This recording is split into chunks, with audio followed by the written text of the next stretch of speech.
सभी मसीही भाई बहनों को यीशु के नाम में शालोम, प्रेज द लॉर्ड, जय मसीह की। ये एक बार फिर से आप सभी का स्वागत है। हम अध्ययन कर रहे हैं कुरिन्थियों के नाम पौलुस प्रेरित की पहली पत्रिका और हम बात कर रहे थे आत्मिक वरदानों के विषय में। मैंने आपसे कहा कि अपने अंदर आत्मिक वरदान ढूंढने से पहले हम ये भी देखें कि हमारे अंदर आत्मा का फल के चिन्ह पाए जा रहे हैं कि नहीं। और हम देखते हैं कि बहुत सारे ऐसे बड़े बड़े दासों को देखते हैं, बहुत सारे ऐसे मसीही विश्वासियों को देखते हैं जो बड़े बड़े अद्भुत कार्य करते हैं कलीसिया में, लेकिन उनके अंदर आत्मा का फल दिखाई नहीं देता है। तो क्या वो पर्सनली रूप से उद्धार पाए हुए हैं? तो यहां मेरे कहने का मतलब यह है कि जो लोग पवित्र आत्मा के वरदानों से परिपूर्ण हैं और उनके अंदर आत्मा का फल भी पाया जा रहा है, तो वो कलीसिया की उन्नति के साथ साथ अपने उद्धार को भी थामे हुए हैं। इसलिए हमें दोनों रीति से अपने आप को जांचना है, क्योंकि जो पवित्र आत्मा का दान है, जो किसी को अगर दिया गया और अगर उसके आत्मिक जीवन में कोई कमी पाई जा रही है, उसमें आत्मा का वरदान नहीं पाया जा रहा है, तो उसका अपना पर्सनल जीवन खतरे में है। जैसे मान लीजिए कोई भी दास है, वो बड़े बड़े काम कर रहा है, वो प्रार्थना कर रहा है, लोग चंगाई को प्राप्त कर रहे हैं, वो भविष्यवाणी कर रहा है, बड़ी बड़ी बुद्धि की बातें उसके अंदर है, परमेश्वर का ज्ञान उसके पास है, वो बड़ा ही अच्छा शिक्षक है, लेकिन उसके जीवन में, उसके पर्सनल जीवन में आत्मा का फल नहीं पाया जा रहा है, कोई भी चिन्ह नहीं पाया जा रहा है और वो बिल्कुल भौतिक जीवन जी रहा है, लेकिन उसके पास पवित्र आत्मा का दान है। तो ऐसा भी होता है कि जो पवित्र आत्मा का दान पाए हुए लोग हैं, वो अपने जीवन में उद्धार को तो नहीं प्राप्त करते हैं, लेकिन औरों के लिए लाभ जरूर पहुंचाते हैं, लेकिन उनका न्याय परमेश्वर करेगा। और इस बात को हम मत्ती के सुसमाचार में पढ़ चुके हैं। मत्ती का सुसमाचार 7वां अध्याय उसके 21वें वचन से हम पढ़ते हैं। तो प्रभु जी कहते हैं, जो मुझसे हे प्रभु कहता है, उनमें से हर एक स्वर्ग के राज्य में प्रवेश ना करेगा, परंतु वही जो मेरे स्वर्गीय पिता की इच्छा पर चलता है। ध्यान दीजिएगा 22वें वचन को। उस दिन यानी न्याय के दिन, उस दिन बहुत से लोग मुझसे कहेंगे, हे प्रभु क्या हमने तेरे नाम से भविष्यवाणी नहीं की और तेरे नाम से दुष्ट आत्माओं को नहीं निकाला और तेरे नाम से बहुत से आश्चर्य कर्म नहीं किए? प्रभु यीशु मसीह 23वें वचन में उनसे कहते हैं, तब मैं उनसे खुलकर कह दूंगा, मैंने तुमको कभी नहीं जाना, हे कुकर्म करने वालों, मेरे पास से चले जाओ। तो यहां पर हम देख रहे हैं कि लोग प्रभु के नाम से दुष्ट आत्माओं को भी निकालेंगे, प्रभु के नाम से बड़े बड़े काम भी करेंगे, चंगाइयां भी देंगे, आश्चर्य कर्म भी देंगे, लेकिन न्याय के दिन यदि उनके अंदर आत्मा का फल नहीं होगा, सही मायने में आत्मा के अधीन नहीं हुए होंगे, तो प्रभु यीशु मसीह उनसे खुलकर कह देंगे, हे कुकर्मियों, मैं तुम्हें नहीं जानता। तो बहुत सारे भाई बहन इस बात को समझ लें कि जरूरी नहीं है कि मेरे द्वारा कोई अद्भुत कार्य हो रहा है तो मैं भी न्याय के दिन उद्धार को प्राप्त करूंगा। अगर हमें अपना पर्सनल उद्धार प्राप्त करना है तो पवित्र आत्मा का वरदान ये अपने अंदर ये देखकर ना सोचें कि हमें तो वरदान मिल गया तो हम आत्मा की अधीनता में हैं, क्योंकि परमेश्वर का आत्मा किसी से भी अपना प्रायोजन करा सकता है। तो इसीलिए मैंने आपसे कहा कि आत्मा के वरदानों को ढूंढने से पहले, आत्मा के वरदानों को जानने से पहले हमें पवित्र आत्मा का जो फल है, उसके जो चिन्ह हैं, उनका भी जानना जरूरी है कि वो भौतिक रूप से हमारे जीवन में पाए जा रहे हैं या नहीं। हमें किसी और को नहीं जांचना है, इससे किसी बड़े पास्टर को नहीं जांचना है, किसी और बड़े बात को नहीं जांचना है। और मैं देख रहा हूं आजकल लोग आपस में एक प्रकार से दूसरे पर दोष लगा रहे हैं। तो ये दोष नहीं लगाना है, क्योंकि परमेश्वर अपनी महिमा पत्थरों से भी करवा सकता है। ये बात मैं और आप जानते हैं। तो परमेश्वर झूठे लोगों से भी अपने लाभ की बातें निकलवा सकता है, जैसे अभी हमने पढ़ा मत्ती के सुसमाचार 7वें अध्याय 22वें वचन में कि उनके द्वारा भविष्यवाणियां की जा रही हैं, उनके द्वारा चंगाई दी जा रही है, उनके द्वारा आश्चर्य कर्म किए जा रहे हैं, लेकिन उनका खुद का न्याय नहीं वहां पर हो रहा और प्रभु यीशु मसीह उन्हें कुकर्मी कहकर उन्हें पहचानने से इनकार कर दे रहे हैं। तो क्यों दोष लगा रहे हो? क्यों दूसरे पर दोष लगा रहे हो? क्या पता क्या किसका न्याय परमेश्वर किस रीति से करे। और हम बहुत सारे प्रभु के दासों पर दोष लगाते हैं नाम लेकर के। नहीं, हमें दोष नहीं लगाना है, हमें केवल उन्हें सच्चाई बतानी है, उन प्रभु के दासों को नहीं बल्कि उनके मानने वालों को, कि यह सत्य है, यह हमारा काम है। और हम देख रहे हैं कि लोग अपने छोटे छोटे मत को लेकर के ऐसा विभाजन अपने अंदर करते हैं और एक दूसरे से विवाद करते हैं, एक दूसरे को नीचा दिखाते हैं। पौलुस कहते हैं हमसे कि तुम जो विश्वास में निर्बल है उसे अपनी संगति में ले लो, उससे विवाद करने के लिए नहीं बल्कि उसकी आत्मिक उन्नति करने के लिए। तो खैर ये अलग विषय है, बात हुई तो मेरे से मैंने ये बात यहां निकाल दी। तो यहां पर मेरा जो कहने का तात्पर्य है, एक बार हम गलातियों की पुस्तक को और पढ़ लें। गलातियों की पुस्तक 5वां अध्याय, उसमें जो 22वां वचन है, जिसमें आत्मा का फल के जो 9 चिन्ह है, वो मैं आपको जरूर बताना चाहता हूं। यहां पर लिखा है, आत्मा का फल प्रेम, आनंद, शांति, धीरज, कृपा, भलाई, विश्वास, नम्रता और संयम। ये आत्मा का फल है जो भौतिक रूप से हमारे व्यवहार में, हमारे चाल चलन में दिखाई देना चाहिए। और ये 9 फल भी अगर पूरे के पूरे पाए जा रहे हैं, और इसमें से अगर 2 या 3 भी जो चिन्ह है वो हमारे जीवन में पाए जा रहे हैं, तो इसका मतलब यह है कि अब हम आत्मा की अधीनता में हैं, यानी कि हम पूरी रीति से आत्मा की अधीनता में हैं।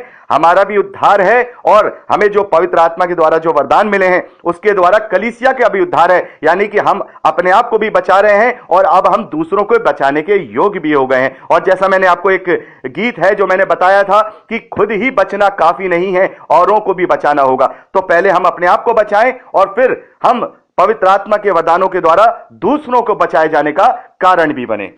तो ये बातें मैं आपको आत्मा के फल से इसलिए जोड़ करके बता रहा हूं कि कहीं ऐसा ना हो कि हमारे अंदर आत्मा का वरदान पाया जा रहा है और हम अपने आप को यह सोचने लगे कि अब तो हम उद्धार को प्राप्त किए हुए हैं। तो सावधान, यदि आत्मा का फल नहीं पाया जा रहा है तो अभी हम पूर्ण रूप से विश्वासी नहीं हैं, पूर्ण रूप से उद्धार को पाए हुए नहीं हैं। तो अब बात करते हैं एक एक करके जो 9 आत्मिक वरदान हैं जो कलीसिया की भलाई के लिए, कलीसिया की आत्मिक उन्नति के लिए पवित्र आत्मा की ओर से दिए जाते हैं। पहली बात यहां 8वें वचन में पौलुस लिखते हैं, एक को आत्मा के द्वारा बुद्धि की बातें दी जाती हैं। तो ये बुद्धि की बातें क्या हैं? बुद्धि का वरदान, बुद्धि का आत्मिक वरदान, ये बुद्धि की बातें क्या है? देखिए, जो भी आत्मा के द्वारा बुद्धि दी जाती है वो संसारिक बुद्धि नहीं होती है। बहुत से लोग ये सोचे कि आत्मा के द्वारा हमें संसारिक बुद्धि दी गई, हमने बड़े बड़े आविष्कार कर लिए, या हमने बहुत बड़े डॉक्टर बन गए, या हम बहुत बड़े साइंटिस्ट बन गए। नहीं, ये बुद्धि के विषय में यहां पर नहीं बताया जा रहा है, ये आत्मिक वरदान है। तो ये वो बुद्धि है, ये वो बुद्धि है जो हमें आत्मिक जीवन जीने में हमारी सहायक होती है और हम दूसरों के लिए सहायक बनते हैं। जैसे मान लीजिए कोई किसी से पूछता है कि बाइबल के अनुसार हमें ये कार्य करना चाहिए या नहीं, तो वो उस बुद्धि के द्वारा पवित्र शास्त्र से वो उसको समझा सकता है, बता सकता है कि नहीं, ये कार्य सही है और ये कार्य सही नहीं है। ये बुद्धि है, यह बुद्धि है कि वो दूसरों को आत्मिकता में हो करके आत्मा के द्वारा जो उसे कॉन्शियस में बातें बताई जा रही हैं उसके द्वारा वो उसके आत्मिक उन्नति का कारण बनता है। वो बुद्धि जो आत्मा के द्वारा उसे दी जाती है। बहुत सारे शिक्षकों को, बहुत सारे प्रभु के प्रचारकों के अंदर ये गुण मैं देखता हूं, और हो सकता है वो गुण आपके अंदर भी हो कि आप पवित्र शास्त्र से उस बुद्धि का उपयोग करके जो पवित्र आत्मा के द्वारा जो वरदान दिया गया है, आप लोगों को बुराई करने से बचा सकते हैं और उनके आत्मिक जीवन को उन्नत करने में आप उनकी सहायता कर सकते हैं, क्योंकि ये गुण आपके अंदर है। यह पहचानना होगा। बहुत से लोग अपने आत्मिक वरदानों को नहीं पहचानते हैं। जैसे हम पौलुस के विषय में देखते हैं कि पौलुस लोगों को कितनी ज्यादा बुद्धि की बातें वहां समझाते हैं, आत्मिक बुद्धि की बातें कि ऐसा करो, ऐसा ये सही है, ऐसा करना चाहिए, ऐसा करना परमेश्वर के ग्रहण योग्य है। तो ये आत्मा के कॉन्शियस से ये वरदान के रूप में लोगों को मिलता है। और यहां जो 9 वरदान हमें बताए जा रहे हैं, इनमें से कोई बड़ा या छोटा वरदान नहीं है। सारे वरदान, अभी हम आगे इस बात को पढ़ेंगे 12वें वचन से, सारे ही वरदान एक दूसरे के लिए पूरक हैं, ना ही कोई छोटा है ना ही कोई बड़ा है। तो जिसे बुद्धि का वरदान दिया जाता है वो भी वरदान औरों के लिए यानी कलीसिया के लिए लाभ का कारण होता है, उन्नति का कारण होता है। दूसरी बात यहां पर लिखा है, दूसरे को उसी आत्मा के द्वारा ज्ञान की बातें, यानी ज्ञान।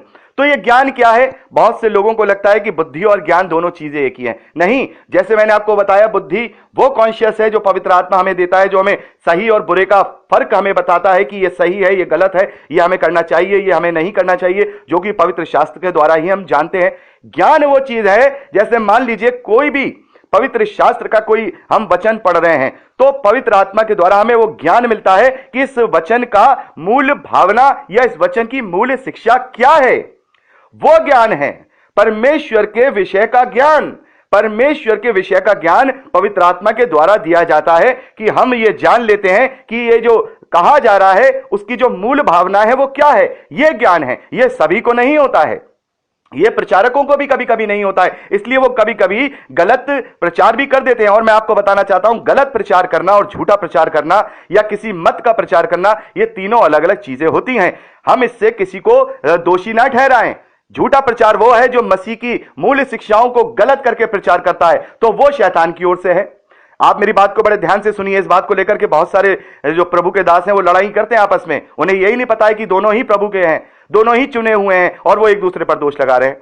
तो यहां पर कहने का मतलब है, जो झूठी शिक्षा देने वाला है वो मूल शिक्षाओं को बदल करके बताता है। जैसे हम मान सकते हैं, कल्ट आपको बताता हूं, यहोवा विटनेसेस वाले हैं, या आपके जो अलग ओनली जीसस वाले हैं, या और अलग अलग के जो फिरके हैं जो बिल्कुल ही त्रिएकता को नहीं मान रहे हैं, वो प्रभु यीशु मसीह को जो परमेश्वर का पुत्र नहीं मान रहे, ये बेसिक शिक्षाएं वो झूठी करके देते हैं। ये झूठी शिक्षाएं हैं। लेकिन जो वचन को समझ करके अगर वो कोई ऐसा प्रचार कर रहा है जिससे आत्मा में तो कोई फर्क नहीं पड़ रहा है, लेकिन दूसरों की आत्मिक उन्नति हो रही है, तो वो फिर गलत शिक्षा जो कहेंगे वो परमेश्वर के लिए पाप का विषय नहीं है।